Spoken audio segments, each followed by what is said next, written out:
Hello, and welcome to the People Grow Places podcast, where we explore the virtuous circle of people, growth, and place. Brought to you by Grow Places and hosted by our founder, Tom Larson. Okay, so hi Will, how are you doing today? Very well, thank you. Good, thanks very much for having me over at your house. Welcome. It's the first one we've done in this kind of relaxed setting. I'm really enjoying it. It's a really nice vibe to it, so thanks for hosting. We got a special guest as well, just for everyone, which is my cat Frank, who may or may not make an appearance. I can sort of see him from the corner of my eye thinking about how best to position himself. So. He's currently sort of just chilling out in my podcast suitcase. Ruining all of your equipment, London. Yeah. Exactly. Yeah, and it feels a little bit like we're doing an episode of Parenting Hell, doesn't it, today? Yes. A podcast with both of us having young families. We can do that as well another time if you'd like. We'll do that. Much to share. Share stories. Yeah. But no, it's great, and thanks for joining us today. I think we're going to have a really, really interesting and varied discussion, everything about the current dynamics of place and social value initiatives that we can have there, and then also projecting forwards into the future, the Metaverse, and some of those discussions. So, sounds good. So Will, why don't you just give us a bit of an introduction to yourself first? Sure. So I'm Will Polisano. I'm the COO and a founding partner at VerseProp, which is a digital real estate advisory and brokerage. I'll get more into what digital real estate is a bit later. Prior to VerseProp, I spent about 10 years working in development management, so your world. First at Lipton Rogers Developments, working on kind of major mixed-use schemes, Silvertown Quays, 22 Bishopsgate, and latterly ran my own business with my wife Theodora, which was focused on the provision of high-quality temporary housing for homeless families. So I actually did a lot of work with one of your guests that you had on, Heather Macy. And I've also done bits and pieces, kind of DM consultancy, worked on a big master plan in North Acton, and now kind of since the beginning of this year I've been full-time in digital real estate in the kind of PropTech space, which is interesting. Yeah, so it's great varied and diverse career you've had so far, and I think this dynamic, which is one of the main reasons we want to speak, is around the physical and the digital, and how these two worlds are so intertwined. And I think everyone day to day feels it so much more in their lives, don't they? That it's really kind of one lived experience now. And so it'd be good to get your take on that, and how maybe the similarities between the work you're doing in both spaces and also the differences, really.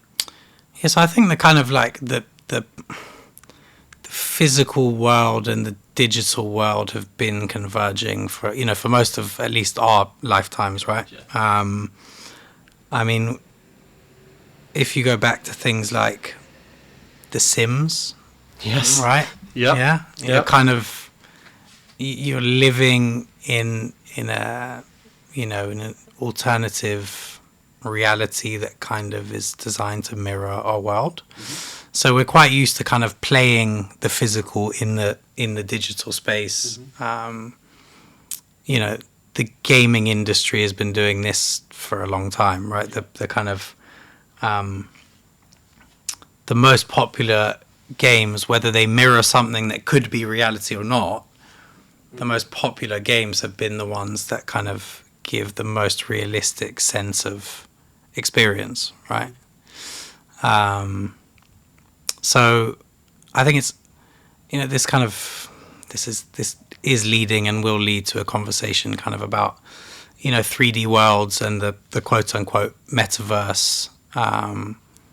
But really the kind of the convergence of the physical and digital, and that's something that we're seeing increasingly in, the real estate industry, and something that kind of at VerseProp we've kind of like hung our hat on to an extent, is nothing new for, humanity. It's I think a lot of people, there's a lot of buzzwords thrown around when you talk about digital spaces and digital environments. The metaverse. What's the metaverse? It's terrifying. Is it crypto? Will I be scammed if I enter the metaverse? Because it's I think it's probably not done a good. it's probably not done a good job of marketing itself, the kind of digital space as a whole. So just for anyone out there who's maybe listening to this and wondering if they fully understand the metaverse, what would you sort of describe it as an elevator pitch, really? I mean, the metaverse is a series of immersive 3D worlds. It's very important. It's not one world. It may end up being that at some point down the line, but it's a series of immersive 3D worlds where you, as the kind of user, the player, are usually represented by an avatar, and those worlds have many different uses. So the most popular metaverses, which have kind of been responsible for the surge in popularity of the term metaverse, are probably two called Decentraland and the Sandbox. And those are what you would call kind of commercialized metaverses that kind of mirror real life. So they're 3D worlds that have been developed with a finite number of land plots. Those land plots have been sold to you or me or anyone, but increasingly, right? So increasingly to Gucci and Nike and whoever it is, right? Sotheby's, and the businesses that have bought or are renting space in these worlds are using them largely to sell things. So whether that's kind of indirect marketing, so whether that's a digital Nike town, or whether that's an actual casino, a digital immersive casino where you can gamble real or more likely cryptocurrency. But they're commercial worlds. But the term metaverse also encompasses, and this is kind of where the boundaries start to become blurred with I guess, our industry to an extent. It also encompasses other uses that are specific to a certain customer base. So you might build a metaverse that's specifically targeted at the medical industry that allows surgeons to experiment in a 3D environment. You might design a 3D world that's targeted at the design professions that allows architects or industrial designers or furniture designers to experiment in a 3D kind of lawless way. And that's actually one side of VerseProp, which is the virtual real estate side. It is an aggregator for some of the more interesting platforms out there. So our aim is to essentially be a front door for people to find, the best businesses that have created, whatever it is, medical metaverses, design metaverses, art metaverses, and we kind of act as like the Zoopla, if you like, for those worlds. So we're helping the people that have created them to monetize them by marketing to as wide a customer base as possible. And increasingly we're seeing interest from the real estate industry when it comes to things like digital replicas of schemes. So we're working with a developer that's interested in connecting in a more immersive way with its customer base. They have a number of multifamily or build to rent schemes, very heavily amenitized. They feel they're struggling somewhat to build a sense of community in some of those schemes. And we're doing a bit of consultancy with them now to help them understand what a kind of digital presence or a digital experience for their customers in those schemes might look like. And whether that's an exact, 3D, whether it's a digital twin of the actual scheme or whether it's a completely different space that people who have rented apartments in these schemes can access remains to be seen. But increasingly businesses and the real estate community is looking for ways to, whether that's marketing homes, whether that's trying to connect with their residents, whether that's providing a digital amenity for your office tenants. They're looking at ways to use digital spaces and digital environments. And we're, coming from real estate backgrounds, looking to kind of capitalize on that. Yeah, no, it's a super interesting space. And as you say, there's so much going on there, like in the early days of the internet, the speed of the innovation, the change, the lawlessness, as you say about it, like creating this environment that people can really kind of take to and take in different directions. And I listened to Draw Proleg, the guy from New York, who's a really good speaker who I listen to quite a lot, read quite a lot of his newsletters, and he was speaking about the historically, location has always been such a key underlying pin of value, whereas actually moving forward, this idea that that locationless kind of value can be created through real assets is really quite interesting, and this kind of ties into that, doesn't it? Although actually, kind of there is, from my limited understanding of it, there is actually some kind of clustering that's even going on in the metaverse, whether it's on Decentraland or a different space. If you use the example of, say, Gucci. These are kind of two different things, right? So you could say that there's a kind of what's happening in Decentraland mirrors the real world. So you're right. The closer you are to the activity and the money, so the closer you are to where Gucci have their shop, or whoever has their shop, the closer you are to the footfall, and the more valuable your piece of land is, just like real life, right? I was a bit surprised by that. Sorry to interrupt you. I was a bit surprised that it kind of had that dynamic to it, in a way, because it's not. Because I don't quite understand what the people still move around these spaces. Flow through it like you do the worlds. Okay. So, it does make sense to an extent. And what you've seen is businesses buy up huge, estates. So buy up, tens or hundreds of these parcels of land to create their own kind of, land holding. Yeah. And as we know from, the obvious one, I guess, sort of being, King's Cross, when something's all under the same or ends up under the same land ownership, you can do something, quite spectacular. And the same thing applies when you have control of, everything in your domain. Yeah. So, but that's a separate thing. I mean, when we're talking to real estate businesses about building their own space, what you're really talking about is building, your own metaverse, your own world. Now, that could purely be to host virtual office meetings. It could purely be to engage your tenants, but that is locationless. Now, you could tie that to the ownership of your building. So you're a developer and you build, I don't know, whatever it is, 200,000 square foot office building in the city. And when you do that, you also create a digital replica of what you've built. And when you come to sell that building, you sell the digital space with it. We certainly see, as more and more uses come into play for these spaces, we certainly see that as a possibility.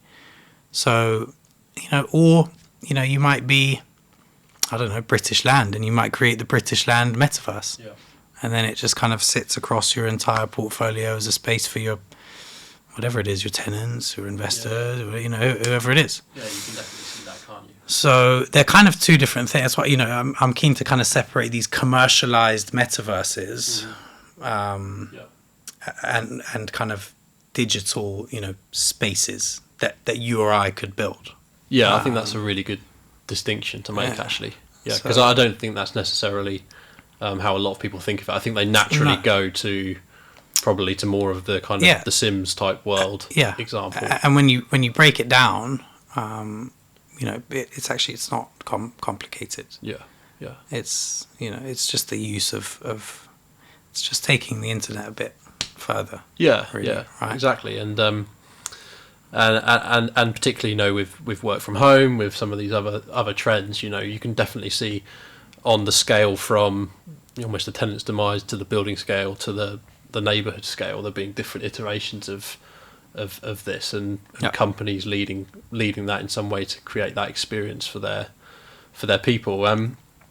So just kind of stepping back a little bit from this for a second, and I'd want to dive back into it actually, because there's a couple of really interesting things you've mentioned there that I want to pick up again. But Will, just for you personally, take me back a little bit to to your experience growing up. What's kind of shaped you as a person, and why do you do what you do? Okay, I mean, I've grown up. I was born in the States, lived in New York and Texas until I was 4, so I moved here just in time for primary school.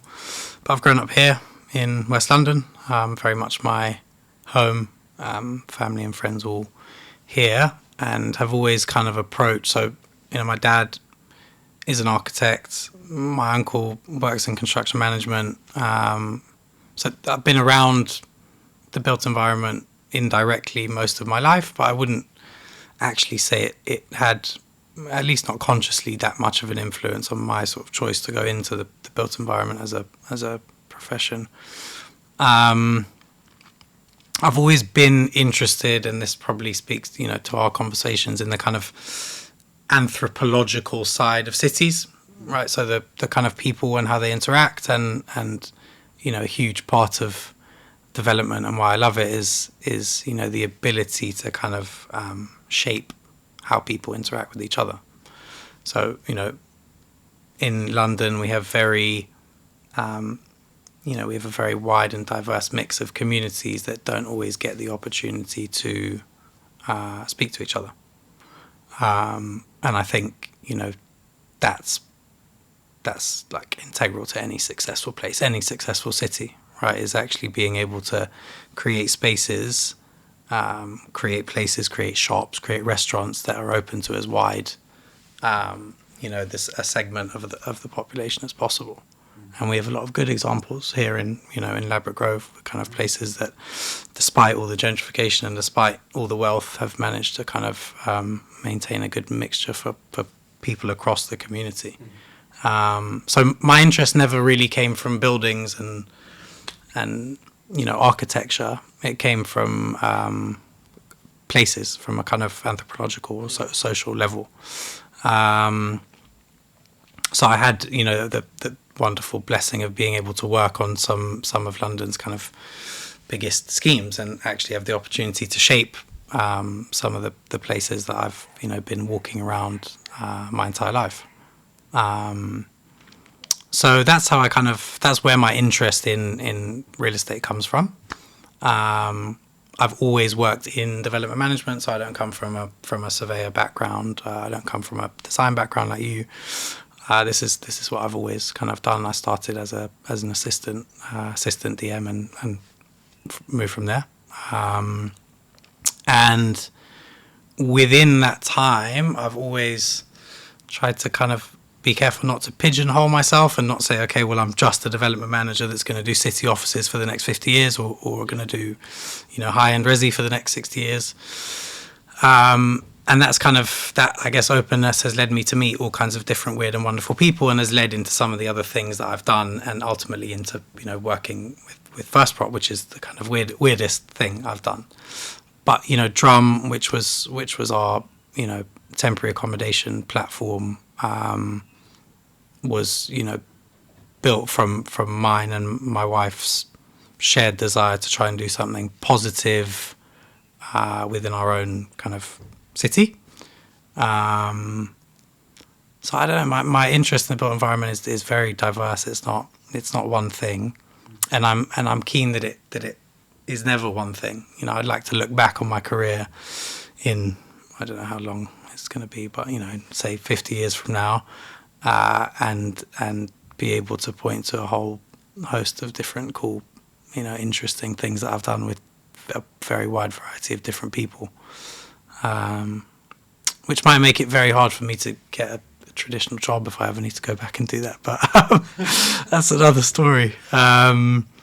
So yeah, that's kind of my background in this space, and yeah, we met at the ULI, so I've been on the Young Leaders Committee at the ULI off and on for 8 or 9 years now, which again has given me fantastic exposure to people from across the industry, from all professions, all walks of life. So yeah, that's kind of me. So I guess the reason I've ended up in PropTech is just the kind of openness to learn about new things. Always had an interest in technology. I'm not, speaking from, not a technologist. I'm not one of the people in the PropTech space that will explain the kind of intricate detail of new and emerging technologies. My interest is very much in the application of technology to the built environment, which is the other side of VerseProp, which I don't know if you want to get into, but is very simplistically, not to bore your audiences, it's about the use of blockchain technology to fractionalize institutional grade real estate. So the end of this year, we are selling digital tokens or digital shares through our platform that will be used to finance the refurbishment of a grade 2 listed building in central London. And these are kind of projects that are usually the domain. I mean, this is a small one. It's a kind of it's about £12 million lot size, and the refurb is about £2.5 million. This is the kind of lower end of where we want to start, but our aim is to really try and democratize access for investors globally to institutional grade real estate. Because right now, you or I, we can't play in that space, right? There's a very limited number of investors that can play in the space of very large scale refurbs or very large scale redevelopments. So our aim is to kind of work our way up, starting small, and sell, digital shares that allow people to participate for a fraction of the cost that it would usually take to participate in some interesting business plans, essentially. So this is a refurb and sale of a grade 2 listed family home. We might move on to the, redevelopment of a West End office building, but the trick for us is using our network within the real estate community to secure kind of sponsors, i.e. landlords that are willing to work with us to do something new and interesting.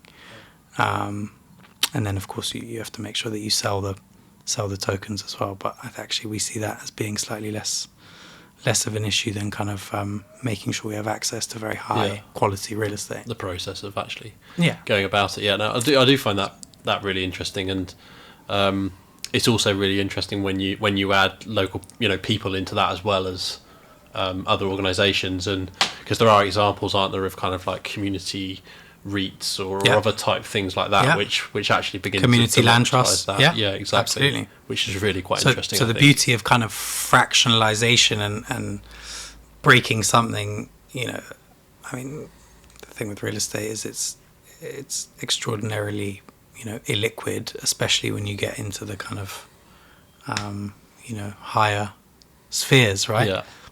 The higher value spheres. So, but you're right. I mean, what you're essentially talking about is breaking something down into its component parts and allowing everyone to participate. So you could, in theory, use the same method to fund, a community-led housing scheme. Absolutely. Yeah. You could, as a developer, bring forward your own scheme and then retrospectively sell some of those shares to the community. So for you, it's a partial exit. You have access to liquidity. For them, they get to participate in the ownership of a valuable asset in their community. So there's a massive amount of opportunity there, as you say, isn't there? Democratizing it within the industry, but then also within the community, like almost a vertical and horizontal split. Yeah. So there's the kind of really interesting. There's the kind of what I was talking about before. When you're at an institutional level, you're probably then appealing. It is democratization to an extent, but you're still probably appealing to kind of private wealth networks around the world, or semi-high net worths. But it gets very interesting when you start to appeal at a kind of retail level. Where for whatever it is, a few £100 or a few £1,000, you can own a piece of something that you otherwise would not have access to. Yeah. Especially if that's doing something for benefit in your own community. Yeah.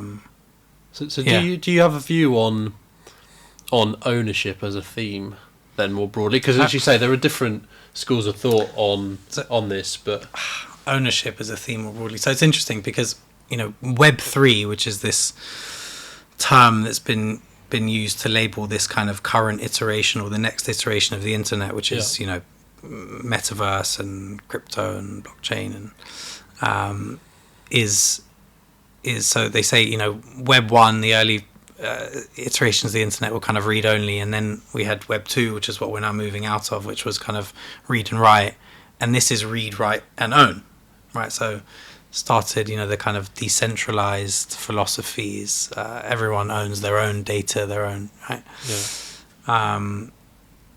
So actually, like, ownership is fundamental to everything we're doing at VerseProp, right? Like self-custody of anything you buy, whether you're buying, a piece of land in the metaverse, or whether you're buying a digital share of, a major office building in the West End. It's kind of all about ownership. So I guess, my view of ownership, I think everyone should have access to ownership if that's what they want. I don't think, for example, you want to talk about like housing ownership. I mean, there's plenty of societies, I can think of several in Europe alone, where, an emphasis is not placed on ownership. But that's because they've figured out their rental market slightly better than we have. So, I think ownership for ownership's sake, because we have this kind of societal obsession in the UK with it, is probably not that healthy. But I do think, actually, given that we do have that, everyone should be able to own something and feel like they're participating in something. Yeah. And if that's not your house, it's something, something else. So it's an interesting question. I've never been asked that before. Yeah. No, it's an interesting one, because it's it does come up as a theme, doesn't it, in lots of different forums around, sometimes this kind of ownership is bad and sharing or rental is good, and I don't actually believe that. As you say, I think the way you answered it's actually the crux of it, which is it's around the access to it, and the ability for different people, every person, to kind of have a opportunity to own it. And as you say, if you're able to fragment down these things into smaller and smaller, more accessible kind of components, that's the good. Majority of people in this country are never going to be able to own a buy-to-let, a rental property, right? The majority of people are not going to, increasingly in London, not going to be able to own their own property to live in, let alone a second or a third one. Yeah.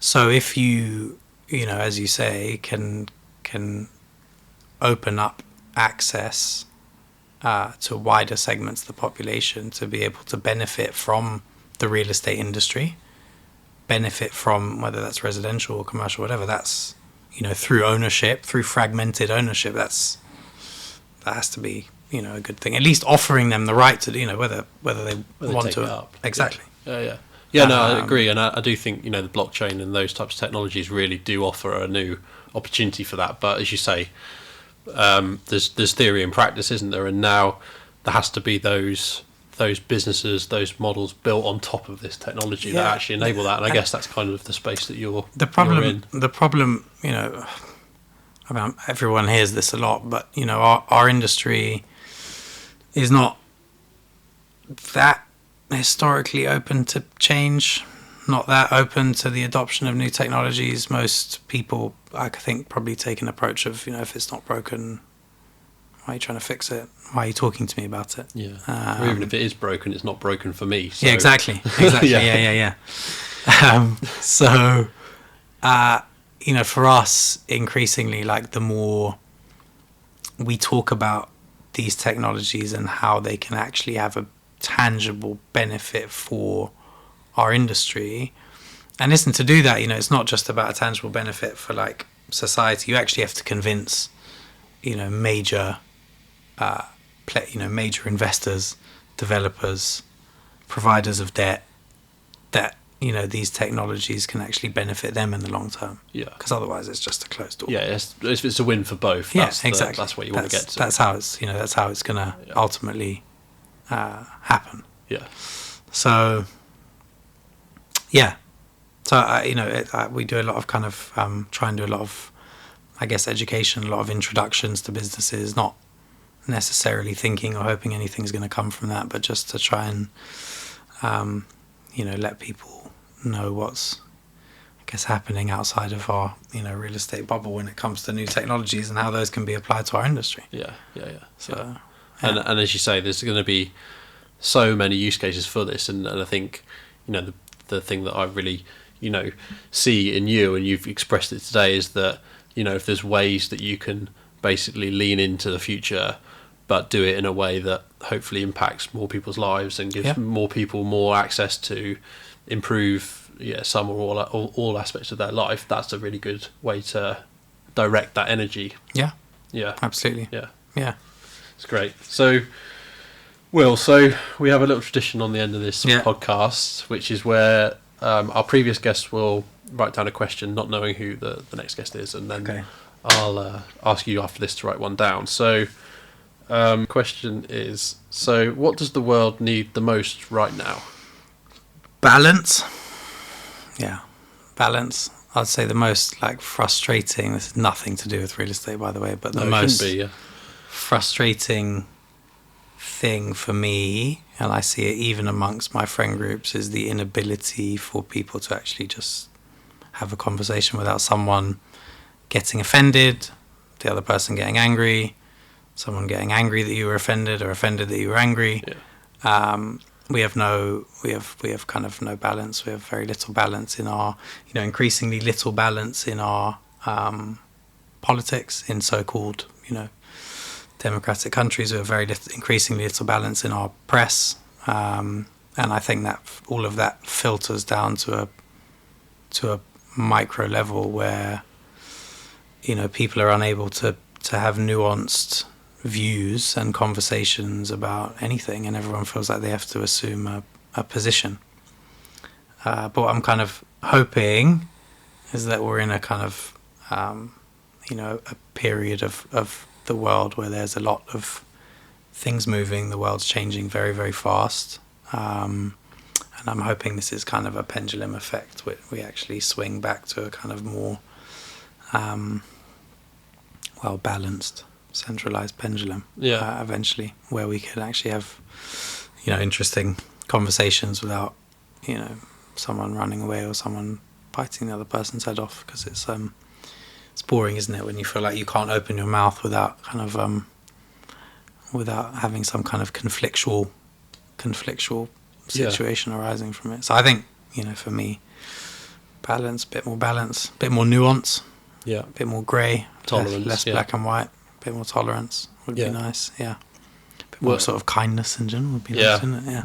Well, Will, that's a really, really good answer, and I think as well, linking back to what we've discussed on this, whether you're spending your time in West London, New York, or Decentraland, or wherever it may be, it's remembering that even with that segregation, there's actually, we are still kind of, we're all together in this, in one form or the other, and actually, I think there's some real wisdom in what you've said there. So, thank you for that, and thank you again for your time. Thanks very much. Look forward to continuing this discussion between us. Absolutely. Cheers.